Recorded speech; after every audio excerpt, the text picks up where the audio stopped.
Hello विद्यार्थियों, आप कैसे हो। जो भी विद्यार्थी इस चैनल को देखने वाले हैं और जो नया है तो इस चैनल को पहले सब्सक्राइब करो और एक दूसरे अपने दोस्तों को शेयर करो। इसी के साथ में आज आपको जो ब्रह्मांड की उत्पत्ति हुई है उसके बारे में जो सिद्धांत थे, अलग अलग भूगोलवेताओं ने जो सिद्धांत दिए थे उनके बारे में हमने पिछली क्लास में बता दिया था। अब आपको बता दें, जब ब्रह्मांड का विकास हुआ तो ब्रह्मांड का विकास एक लेखा तो हुआ नहीं। अब इसके साथ में जो मुख्य महत्वपूर्ण भूमिका निभाती है, जिसको हम आकाशगंगा के नाम से जानते हैं, वो आकाशगंगा की क्या विशेषता है। फिर बाद में आकाशगंगा के साथ में जो तारों का निर्माण भी हुआ था, और तारों के बाद में है ना हमारे जो ग्रह हैं, तो सूर्य है, और जो सूर्य के साथ में जो अन्य ग्रह हैं सूर्य, तो वो उनकी स्थिति कैसी है और वो किस प्रकार से अपना कार्य करते हैं और किस प्रकार से वो घूर्णन करते हैं, इनके इस विषय वस्तु के बारे में भी आपको बताया जाएगा। तो हम शुरू करते हैं। आकाशगंगा।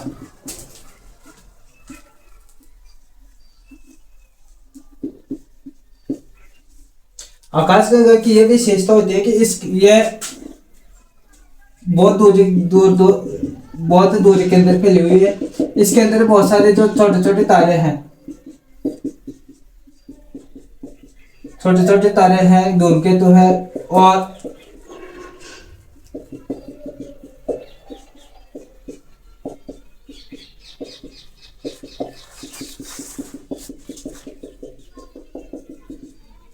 इस प्रकार से ये दिखाई देते हैं। इसी के साथ में इसकी यह विशेषता होती है कि यह दुग्ध मेखला के नाम से भी, इसको दुग्ध मेखला के नाम से जाना जाता है। हम आकाश, जब स्वच्छ आकाश हो, बिल्कुल जो बिना किसी बादलों का आकाश हो, तो तब हम देखते हैं कि एक सफेद पट्टी सी पाई जाती है, जो जिसके अंदर बहुत सारे तारे रात को टिमटिमाते हुए दिखाई देते हैं, वो एक आकाशगंगा है। अब हमारा जो ब्रह्मांड है उसमें बहुत सारी प्रकार की जो आकाशगंगाएं हैं वो देखने को मिलते हैं, जिसमें सिर्फ इन आकाशगंगाओं को अलग अलग नाम से जाना जाता है। जैसे एक तो होती है सर्पिलाकार,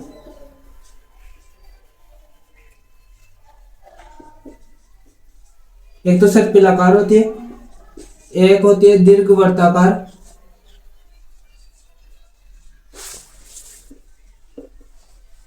और एक होती है रेखीय।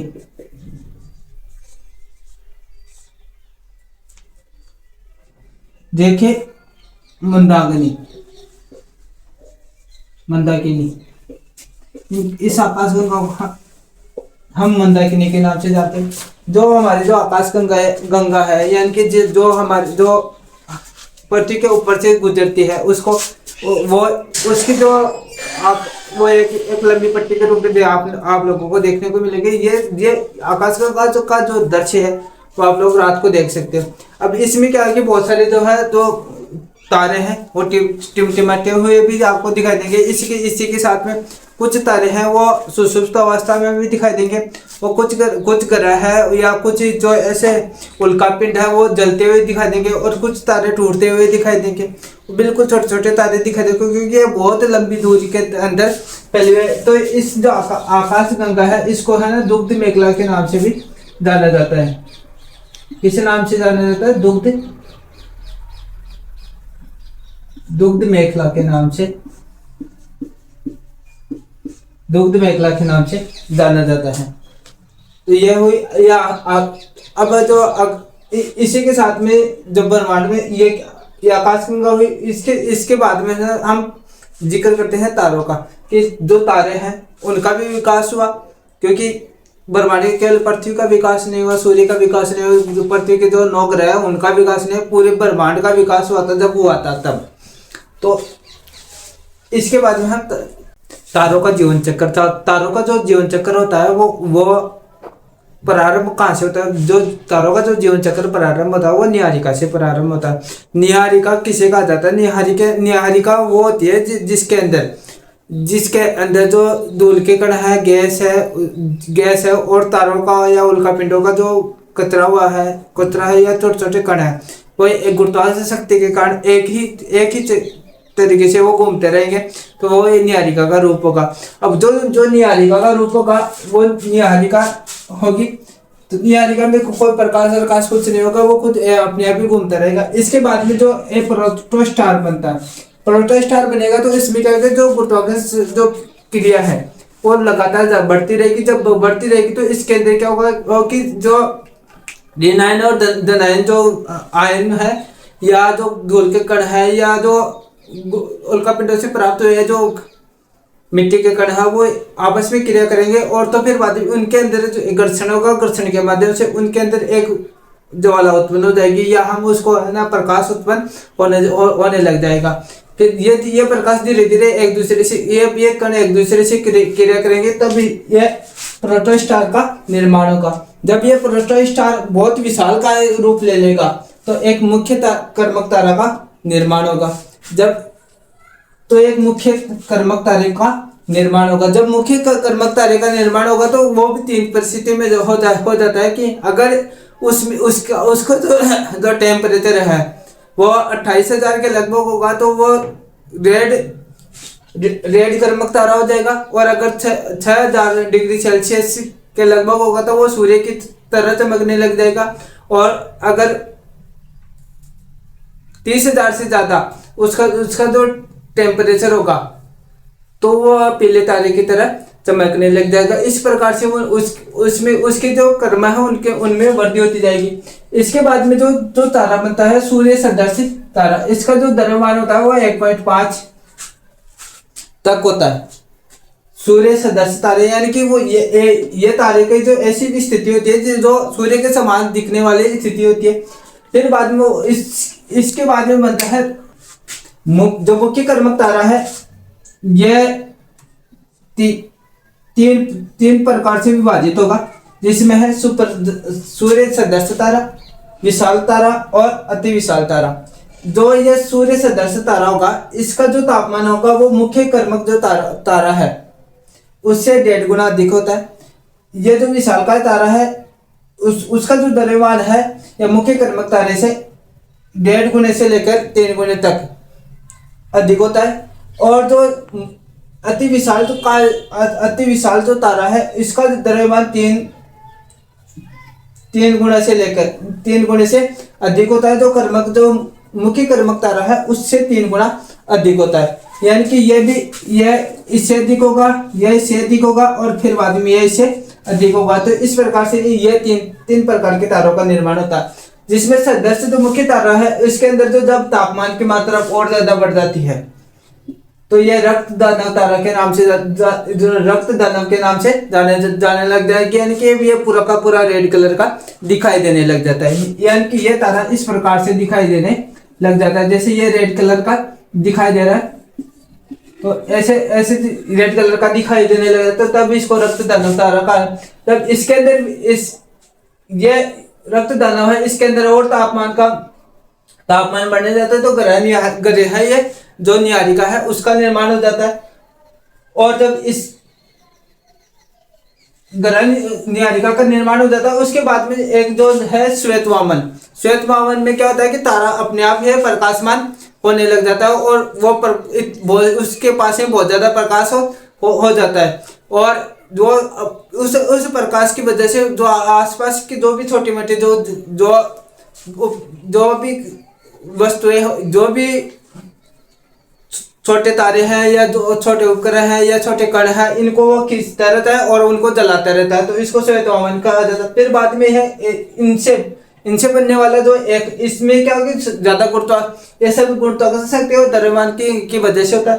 फिर इसमें कृष्ण वामन यानी कि जो एक ब्लैक डॉट होता है जो एक ऐसी जगह जहाँ पर बिल्कुल अंधेरा होगा या तो वो बिल्कुल अंधेरा हो सकता है या बिल्कुल बर्फीली जगह भी हो सकती है या ऐसा होगा जिसकी जो गुरुत्वाकर्षण शक्ति तो जिसमें सबसे ज्यादा होगी लेकिन वो उसमें कुछ दिखाई नहीं देगा और सबको अपने ओर खींचेगा। दूसरे प्रकार का जो तारा है विशाल तारा जिसको हम सुपर रक्त विशाल रक्त तारा इसका जो द्रव्यमान होता है वो कर्मक तारे से 1.5 से 3 गुना यानी कि 1.5 से 3 गुना के लगभग उसका कर्मक तारे के द्रव्यमान से ज्यादा होता है। फिर बाद में इससे बनता है सुपर रक्त दानव जो तारा है वो बनता है। फिर बाद में इस सुपर रक्त दानव तारे से सुपरनोवा विस्फोट होता है। अब सुपरनोवा विस्फोट में क्या होता है कि कोई तारा होता है और उसका अगर द्रव्यमान या गुरुत्वाकर्षण शक्ति या उसके अंदर जो संलयन क्रिया है वो इतनी अत्यधिक मात्रा में हो जाए कि वो अपनी जो ऊर्जा है उसको कंट्रोल नहीं कर पाए और फिर बाद में वो फूट जाता है, तो उसको सुपरनोवा विस्फोट के नाम से जाना जाता है। फिर बाद में ये सुपरनोवा विस्फोट हो गए और इससे क्या बनेगा, न्यूट्रॉन तारा बनेगा। जो न्यूट्रॉन तारा होता है उसकी आकृति ऐसी होती है, उसकी आकृति ऐसी होती है न्यूट्रॉन तारा।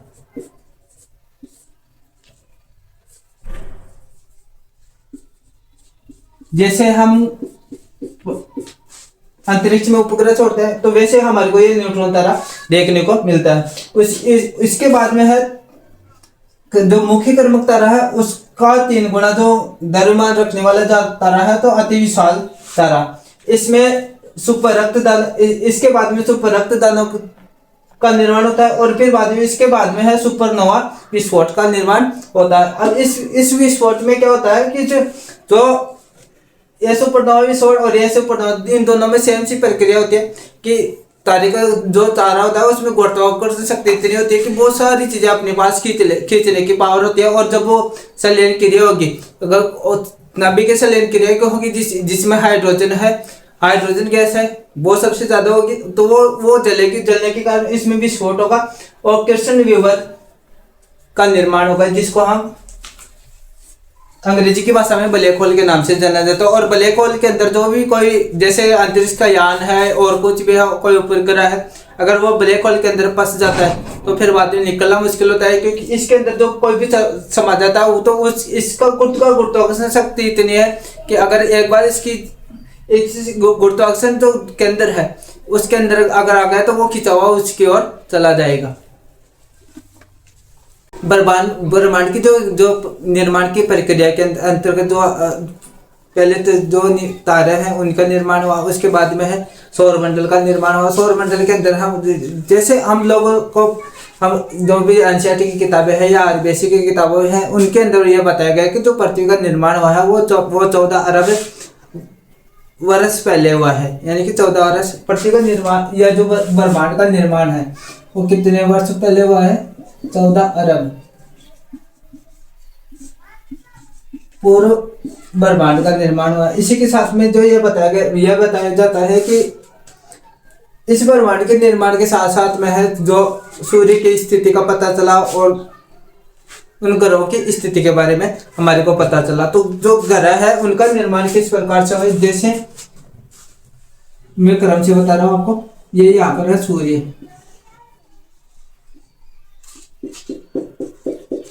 पहला जो ग्रह है वो बुध, सूर्य के नजदीक। फिर उसके बाद में है शुक्र, फिर उसके बाद में है पृथ्वी, इसका एक उपग्रह है चंद्रमा। फिर इसके बाद में जो ग्रह है वो मंगल है, इसके 2 उपग्रह है। फिर बाद में जो जिसको हम वर्ध ग्रह के नाम से जानते हैं, इसको हम बृहस्पति के नाम से जानते हैं।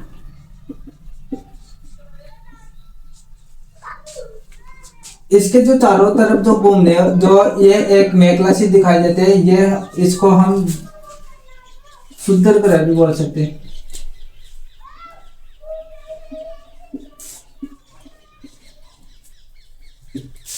शुद्ध ग्रह। फिर बाद में इसके जस्ट बाद में जो शनि है,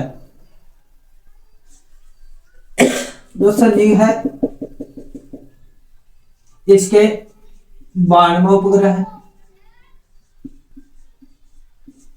शनि के 83 उपग्रह है।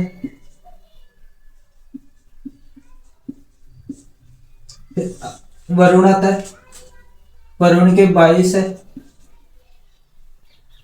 अरुण, शनि और अरुण आता है। उसके बाद में वरुण आता है।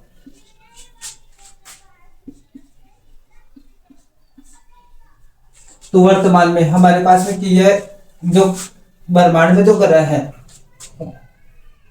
और पहले यह माना जाता था कि जो जिसको हम प्लूटो बोलते हैं, ये पहले की बात है, ये 2000 के अंदर इसको ग्रह की जो मान्यता थी प्लूटो, तो वो हटा दी गई है।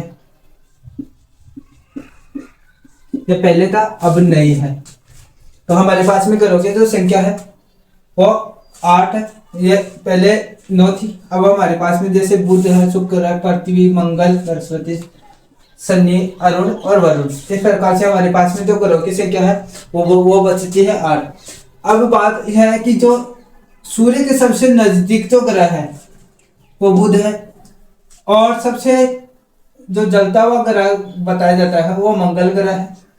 इसी के साथ में जो सबसे ज्यादा जो वर्ध रूप वाला जो ग्रह है वो बृहस्पति है, और फिर बाद में जो सबसे ज्यादा जो उपग्रह वाला जो ग्रह है वो भी बृहस्पति है। इसके साथ में जो शनि है ये दूसरे नंबर पर है, क्योंकि इस शनि के सबसे ज्यादा, बृहस्पति के बाद में शनि के सबसे ज्यादा उपग्रह है। फिर बाद में है अरुण है, वरुण है, इनके उपग्रह होंगे। फिर बाद में है मंगल के हैं, वो सबसे लास्ट में पृथ्वी के।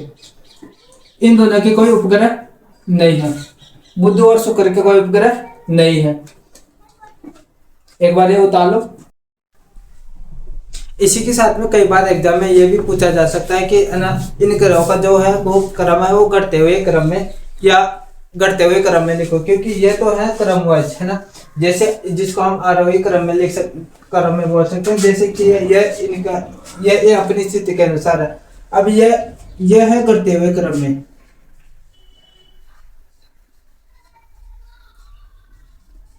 घटते हुए क्रम में सबसे जो बड़ा है वो बृहस्पति है, फिर शनि है उससे, फिर बाद में अरुण, वरुण, पृथ्वी, शुक्र और मंगल और बुध ग्रह सबसे छोटा है। इसी प्रकार से जो हमारे जो 2 प्रकार के ग्रह और भी बताए जाते हैं, जैसे है आंतरिक ग्रह और बाह्य ग्रह। आंतरिक ग्रह की श्रेणी के अंदर है इन 4 ग्रहों को आंतरिक श्रेणी के अंदर रखा जाता है।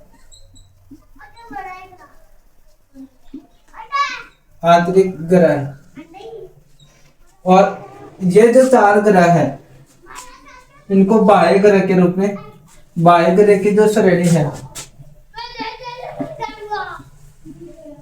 बाह्य ग्रह के नाम से जाना जाता है। जो बाह्य ग्रह यानी कि जिनका इनका आकार है या जो दूरी के अकॉर्डिंग इनकी दूरी बढ़ती जाती है सूर्य से, तो इनको बाह्य ग्रह के रूप में रखा जाता है। इनको आंतरिक ग्रह के रूप में, जैसा आंतरिक ग्रह में बुध, शुक्र, पृथ्वी और मंगल, इनको आंतरिक ग्रह के रूप में जाना जाता है। पृथ्वी, बृहस्पति, शनि, अरुण और वरुण, इनको बाह्य ग्रह के रूप में जाना जाता है। एक बार ये सारा डायग्राम उतार लो। ब्रह्मांड में से अपनी महत्वपूर्ण भूमिका निभाने वाला जो एक तारा बोल सकते हैं जिसको, तो उनमें सबसे महत्वपूर्ण भूमिका निभाने वाला है सूर्य। सूर्य के बारे में आज आपको बताया जाएगा कि ना सूर्य की स्थिति कैसी है, सूर्य के अंदर का क्या चीजें पाई जाती है, और ये किस प्रकार से सब कुछ होता है। सूर्य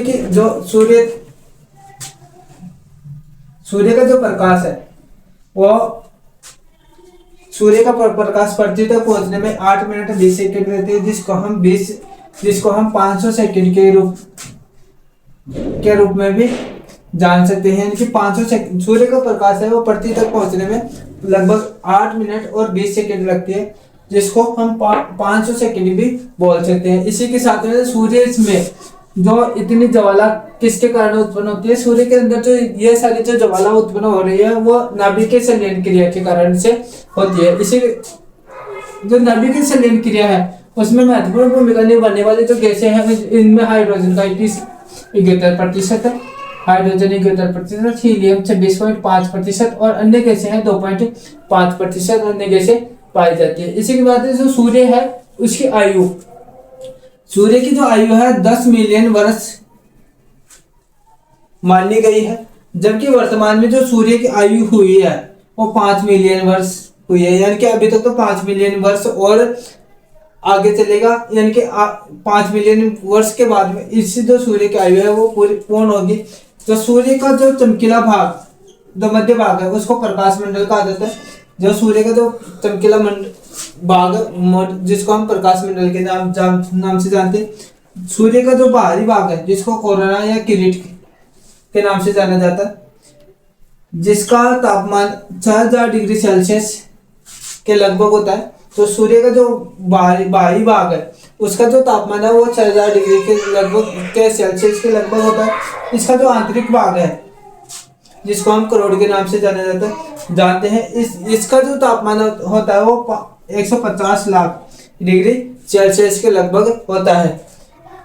सौर चक्र को 22 वर्ष का समय लगता है, यानी कि एक सूर्य है वो अपना पूरा चक्कर है, जो या 8 ग्रह है या हमारा जो ब्रह्मांड है, इसके चारों ओर जो चक्कर लगाता है वो 22 वर्ष में एक बार चक्कर लगाता है। यानी कि इन ग्रहों के खुद भी अपनी जगह पर घूमता रहता है, साथ में इन ग्रहों के भी चक्कर काटता रहता है। तो ये एक चक्कर 22 वर्ष में कंप्लीट करता है।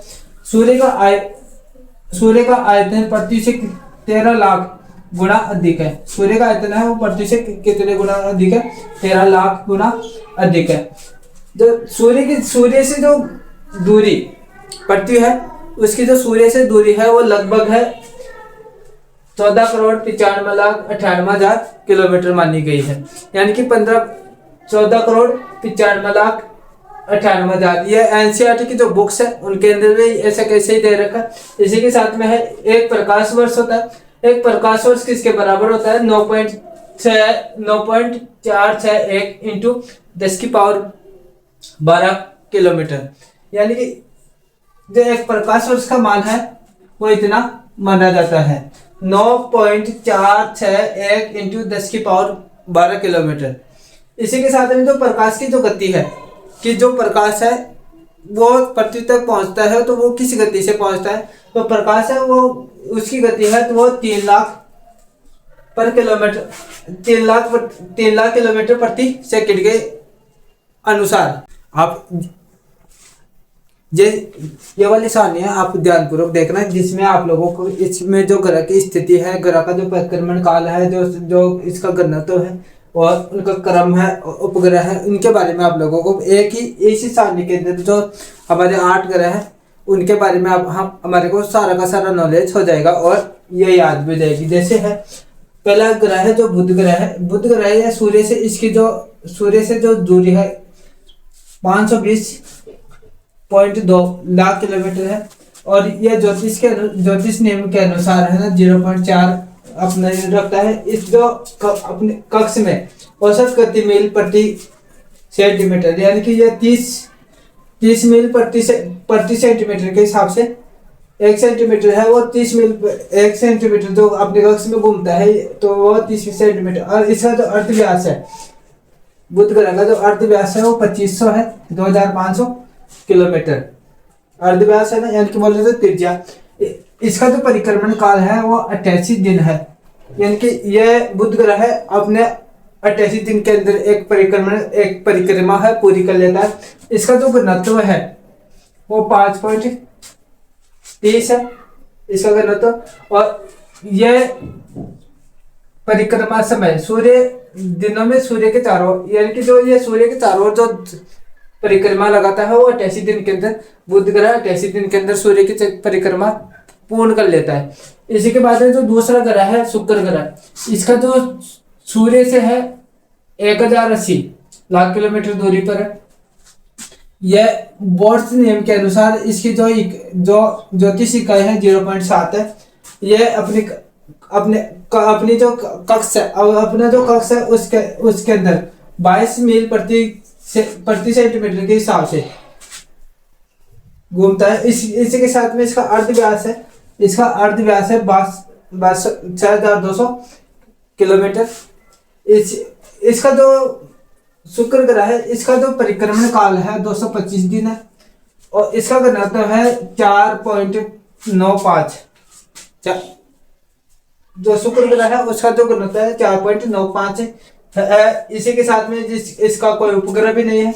और ये जो सूर्य के चारों ओर चक्कर लगाता है यह 225 दिन के अंदर लगा देता है।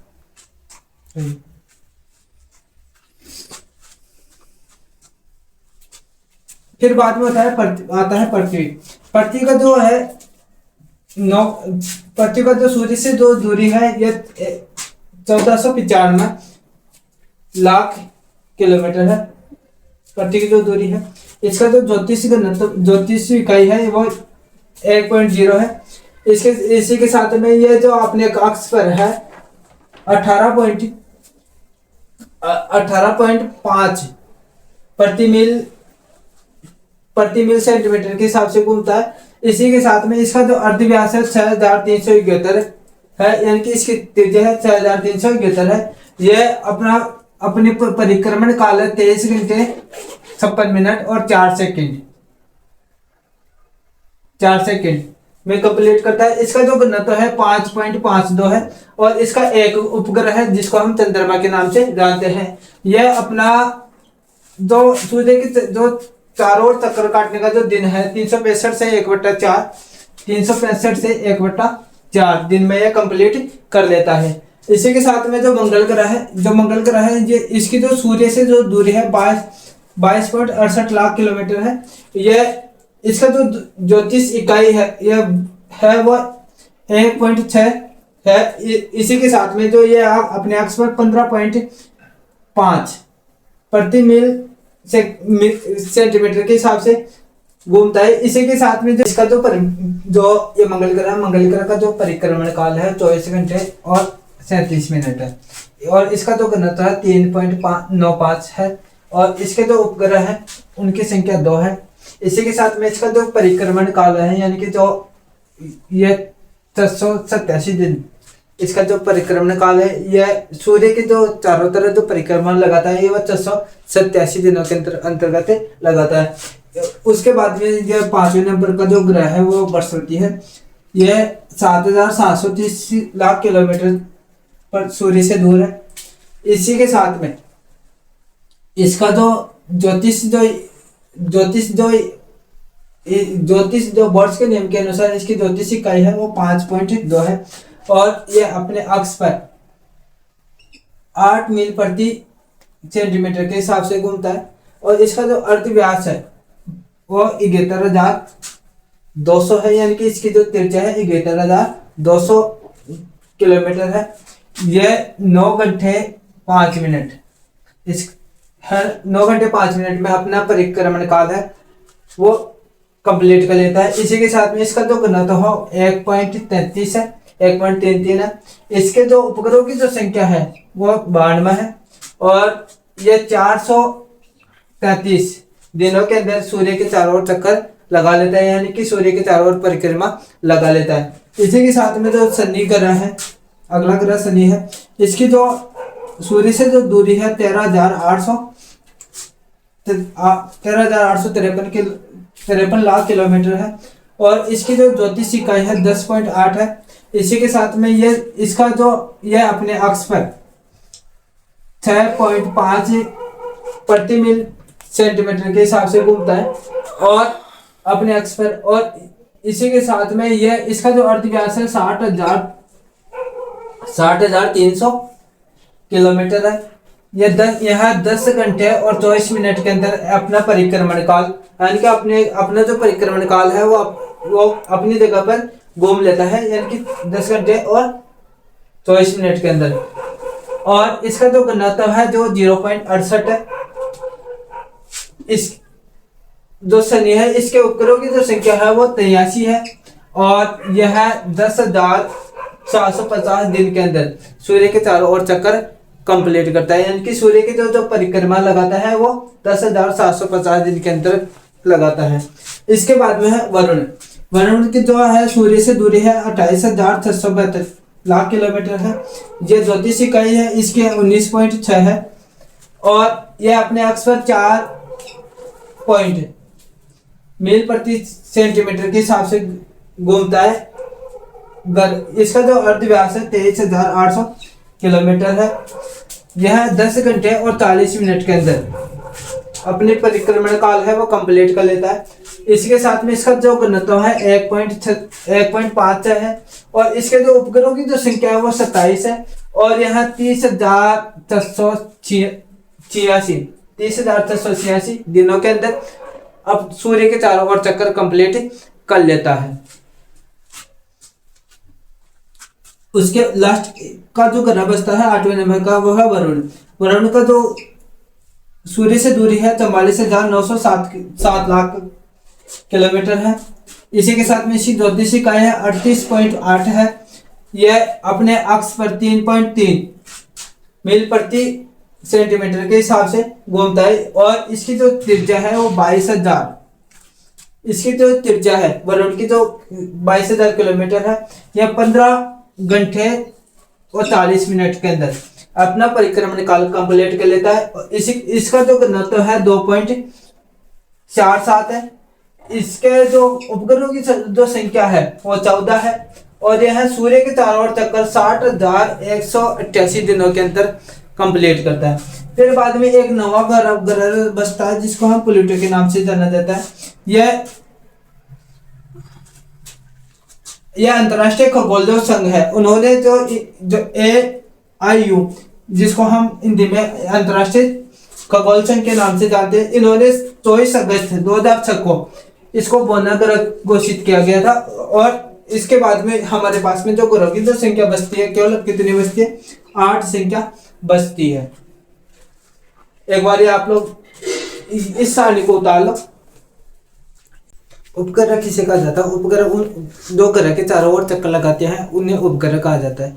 और यह उपग्रह अपने कक्ष पर ही घूमते रहते हैं और अपने कक्ष पर भी घूमते रहते हैं और ग्रह के भी चारों ओर चक्कर लगाते हैं। और उन उपग्रहों में जो पृथ्वी का एकमात्र उपग्रह है चंद्रमा, उसके बारे में आपको बताया जाएगा। चंद्रमा के बारे में, चंद्रमा के जो आयु है वो 4.4 मिलियन वर्ष, जो चंद्रमा की जो रचना हुई थी या उसकी आयु मान सकते हैं हम, इसकी रचना 4.4 मिलियन वर्ष पहले हुई है। इसकी जो परिक्रमण काल है यह 27 दिन 7 घंटे और 43 मिनट है। इस चंद्रमा का जो परिक्रमण काल है वह 27 दिन 7 घंटे और 43 मिनट है। इसके साथ में यह पृथ्वी से इसकी दूरी है 3,84,000 किलोमीटर है। इस चंद्रमा की वजह से दो सुपरमून का, आपने सुपरमून का नाम सुना होगा, जिसमें ना चंद्रमा बहुत ज्यादा बड़ा दिखाई दे रहा है या बहुत ही छोटा दिखाई दे, यानी कि एक ऐसा दिन जिसके अंदर चंद्रमा है बहुत ज्यादा बड़े आकार में दिखाई दे, या एक ऐसा दिन जिसके अंदर जो चंद्रमा है बहुत छोटे आकार में दिखाई दे। तो ये दो प्रकार के होते हैं सुपरमून। इनमें से जो पहला प्रकार है जिसको पेरिगी के नाम से जाना जाता है, जिसमें चंद्रमा और पृथ्वी की जो न्यूनतम दूरी है, यानी कि चंद्रमा और पृथ्वी की जो न्यूनतम दूरी है, यानी कि चंद्रमा पृथ्वी के पास में आएगा। और इसमें क्या होता है कि इसमें चंद्रमा का जो है चंद्रमा है 14% अधिक बड़ा हो जाता है तथा 30% अधिक चमकीला हो जाता है, यानी कि एक तो बड़ा दिखाई देगा और बाद में बहुत ज्यादा प्रकाशमान भी दिखाई देगा सुपरमून के अंदर। दूसरी स्थिति में होते हैं एपोगे। इसमें चंद्रमा की जो न्यूनतम जो चंद्रमा और पृथ्वी की जो अधिकतम दूरी है वो हो जाती है, जिसमें चंद्रमा बिल्कुल छोटा दिखाई देता है। यह एपोगे के नाम से जाने जाती है। इसी के साथ में है जो चंद्रमा के साथ होने वाले है कि एक क्रिया है जिसको ब्लू मून के नाम से जाना जाता है, यानी कि नीला चंद्रमा है वो नीला दिखाई देना। यह स्थिति कब होती है? यह स्थिति तब होती है जब एक ही जो कोई मासिक महीना है जिसमें एक ही महीने के अंदर 2 पूर्णिमाएं आ जाती है, या तो पहले वाले एक ऐसा महीना जिसके अंदर एक जैसे 1 जनवरी को पूर्णिमा आ गई और फिर बाद में 31 जनवरी को भी वो पूर्णिमा आ जाती है। तो ऐसा जो कैलेंडर का ऐसा महीना जिसके अंदर एक ही महीने में जो पूर्णिमा आ जाती है उसको ब्लू मून के नाम से जाना जाता है कि एक महीने में 2 पूर्णिमाएं आ जाती है। कैलेंडर माह में 2 पूर्णिमाएं आती है, एक कैलेंडर माह में 2 पूर्णिमाएं आती है, तो यह घटना ब्लू मून के नाम से जानी जाती है। ऐसा प्रत्येक 3 वर्ष में होता है, यानी कि 33 महीने के अंदर ऐसे सीन देखने को मिलता है। 2 जनवरी से 31 जनवरी 2018 तक, 2 जनवरी से 31 जनवरी 2018 तक ब्लू मून वाला महीना था। यानी कि 2 जनवरी से लेकर 31 जनवरी तक, 31 जनवरी 2018 तक, 2018 वाला ईयर था, उसमें 2 जनवरी से लेकर और 31 जनवरी तक ब्लू मून वाला जो महीना था वो था।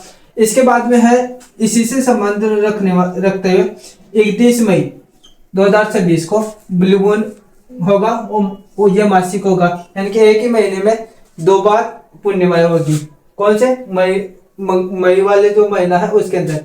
फिर बाद में 20 मई 2027, इसमें मौसमी ब्लू मून होगा। यानी कि जो 4 पूर्णिमाएं होती है, जैसे 4 मास होता, 4 मासों का समय चौमासा बोलते, तो 4 मासों का समय, उसमें 4 पूर्णिमाएं, 4 पूर्णिमाओं वाले मौसम में तीसरी पूर्णिमा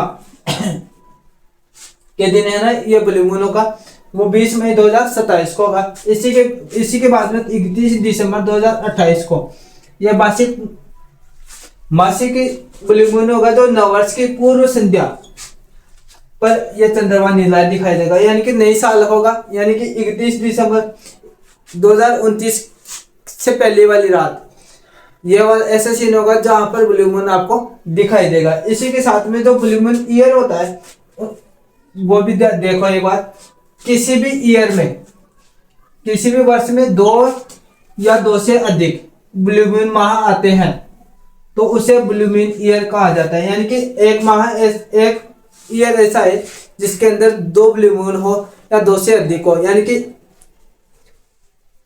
ब्लू मून हो वो भी 2 या 2 से अधिक हो, तो इस जो वो पूरा ईयर होगा वो ब्लू मून ईयर के नाम से जाना जाएगा। इसी के साथ में अच्छा, तो हम जो पृथ्वी का जो उद्भव हुआ, यानी कि जो ब्रह्मांड का की उत्पत्ति हो गई, फिर बाद में बहुत सारे जीवों की उत्पत्ति होगी, तो हम पृथ्वी का उद्भव हुआ उसके बारे में अध्ययन करेंगे, जिसमें बताया गया है कि जो पृथ्वी का जो उद्भव हुआ, यानी कि पृथ्वी का जो जीवन है वह 460 करोड़ वर्ष पहले पृथ्वी का उद्भव हुआ था। इसमें जो स्थलमंडल है, स्थलमंडल का विकास हुआ है। स्थलमंडल के अंदर जो स्थलमंडल का विकास भी किस प्रकार से हो, स्थलमंडल के, क्योंकि ये तब तो लावा के रूप में थी, और स्थलमंडल के विकास में जो भारी पदार्थ थे वो पृथ्वी के नीचे के भाग में पहुंच गए, और जो हल्के पदार्थ थे वो पृथ्वी के ऊपर के भाग में पहुंच गए। तो भारी पदार्थ थे वो पृथ्वी के केंद्र के भाग में पहुंच गए, और हल्के पदार्थ है वो ऊपर पट्टी, यानी कि जो ऊपर वाले भाग में उपस्थित है। जिसमें जो पृथ्वी की जो संरचना बनी है, आंतरिक संरचना बनी है, वो इस प्रकार से जैसे है, भूपरपट्टी है, परवाल है, बाह्य क्रोड है और आंतरिक भाग है, जिसको हम आंतरिक क्रोड भी बोल सकते हैं, आंतरिक क्रोड भी बोल सकते हैं। फिर बाद में बताइए, तो हो गए पृथ्वी की जो संरचना उसके बारे में। अब फिर वायुमंडल का और जलमंडल का इन दोनों का विकास हुआ। जो वायुमंडल में जो भाग है, इसमें पहले जो वायुमंडल का जो भाग है उसमें नाइट्रोजन है, ऑक्सीजन है, कार्बन डाइऑक्साइड है, और हीलियम है, लिथियम है, और आर्गन है। इन प्रकार के जो गैसों का है वो निर्माण होता है। निर्माण होने के बाद ये जल भाप और जलवाष्प, क्योंकि भाप और जलवाष्प में ज्यादातर देखा जाता है कि कार्बन डाइऑक्साइड गैस है अपनी महत्वपूर्ण भूमिका निभाती है। इसके साथ में है प्रकाश संश्लेषण, ये वायुमंडलीय क्रियाओं के कारण ही हुआ है, जो प्रकाश संश्लेषण की क्रिया संपूर्ण, और महासागरों की उत्पत्ति मानी जाती है 400 करोड़ वर्ष पूर्व महासागरों की उत्पत्ति हुई है। 380 करोड़ वर्ष पहले जीवन का प्रारंभ हुआ है, यानी कि जो जीवन का प्रारंभ 380 करोड़ वर्ष पहले हुआ। इसी के साथ में 250 से 300 करोड़ वर्ष साल पहले प्रकाश संश्लेषण की जो प्रक्रिया थी वो संपन्न हो गई। 200 करोड़ वर्ष पूर्व वायुमंडल में ऑक्सीजन की जो मात्रा थी वो पूर्ण रूप से इतनी हो गई कि पूरे वायुमंडल के अंदर ऑक्सीजन की मात्रा पर्याप्त हो गई थी, यानी कि पूरा वायुमंडल भर गया था। इसके बाद में जीवों की उत्पत्ति हुई है। जीवों की उत्पत्ति के बारे में है ना एनसीईआरटी की जो बुक में दे रखा है, तो उसका एक मुख्य सार यहाँ पर है, जो वैज्ञानिकों की दृष्टिकोण के वैज्ञानिकों के अनुसार बताया गया है कि जो जीवों की उत्पत्ति है वो जीवों की उत्पत्ति को पहले एक तरह रासायनिक प्रतिक्रिया बताते हैं कि जो जीवों की उत्पत्ति है वो रासायनिक, जिससे पहले जटिल जीव या कार्बनिक अणु बने और उनका समूहन हुआ। समूहन का मतलब होता है कि एक ही कैटेगरी के या एक ही जो वेराइटी के जो अणु है उनमें वो एक साथ जुड़ेंगे, फिर बाद में क्रिया करेंगे और फिर बाद में नया उत्पाद बनाएंगे, फिर वापस एक साथ जुड़ेंगे, फिर क्रिया करेंगे, फिर नया उत्पाद बनाएंगे। तो ऐसे संबंध की जो क्रिया चली थी और रासायनिक प्रक्रिया जिसके कारण जीवों की उत्पत्ति है, यह संबंध ऐसा था जो पुनः अपने आप को दोहराता था। 300 करोड़ साल पुरानी भूगर्भिक सेलों में पाई जाने वाली 300 करोड़ साल पहले भूगर्भिक सेलों में पाई जाने वाली सूक्ष्मदर्शी संरचना आज के शैवाल की संरचना की तरह ही मिलती है। इससे कंफर्म हो जाता है कि जो 300 करोड़ साल पहले की जो सूक्ष्म जीवों की जो संरचना है वो आज के जो नए जीव है उनकी संरचना के अनुसार जो यानी कि उनकी संरचना से मिलती जुलती है। यानी कि पहले एक कोशिका जीव पाए जाते थे, फिर वो उनमें बहुकोशिकीय जीवों के रूप में वो धीरे धीरे बदले। तो उनकी जो संरचना है इनकी भूगर्भीयताओं के अनुसार, या जिसको हम रेडियोधर्मी जो मापने की एक इकाई है मापन करने के जो जिसको यूरेनियम पद्धति बोला जाता है, यह की जो सेलों का जो अंकन किया जाता है तो उनकी एक पद्धति के अनुसार ये जांच हुई है। इसी के साथ में एक कोशिकीय जीवाणु से आज के मनुष्य तक की जीवन विकास का सार वैज्ञानिक कालक्रम के अनुसार प्राप्त किया गया है। जीव है पहले एक कोशिकीय जो जीव होते थे और आज के जो एक कोशिकीय जीव है उनमें भी समानता देखने को मिलती है। इस प्रकार से जो मानव जीवन का जो प्रारंभ है वो 380 करोड़ वर्ष पूर्व माना जाता है। ये मानव जीवन का जीव के प्रतिबद्ध जो जीवन का है वो 380 करोड़ वर्ष पूर्व माना जाता है। इसी के साथ में है जो मानव जीवन का है वह 20 लाख